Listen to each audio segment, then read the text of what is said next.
شروع اللہ کے نام سے جو بڑا مہربان نہایت رحم والا ہے۔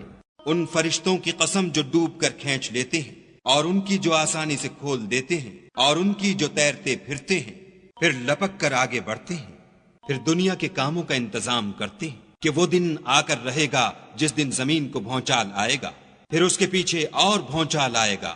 اس دن لوگوں کے دل خائف ہو رہے ہوں گے اور آنکھیں جھکی ہوئی۔ کافر کہتے ہیں کیا ہم الٹے پاؤں پھر لوٹیں گے؟ بھلا جب ہم کھوکھلی ہڈیاں ہو جائیں گے تو پھر زندہ کیے جائیں گے؟ کہتے ہیں کہ یہ لوٹنا تو موجب زیاں ہے، وہ تو صرف ایک ڈانٹ ہوگی۔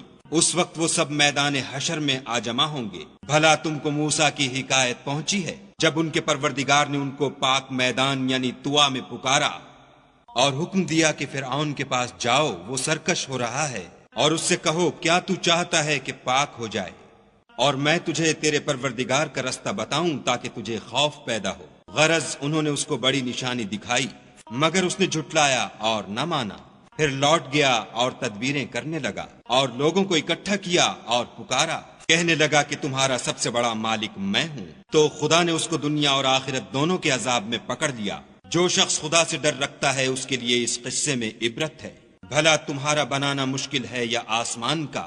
اسی نے اس کو بنایا، اس کی چھت کو اونچا کیا، پھر اسے برابر کر دیا، اور اسی نے رات تاریک بنائی اور دن کو دھوپ نکالی، اور اس کے بعد زمین کو پھیلا دیا۔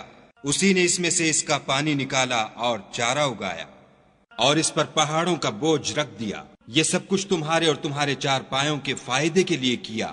تو جب بڑی آفت آئے گی اس دن انسان اپنے کاموں کو یاد کرے گا اور دوزخ دیکھنے والے کے سامنے نکال کر رکھ دی جائے گی۔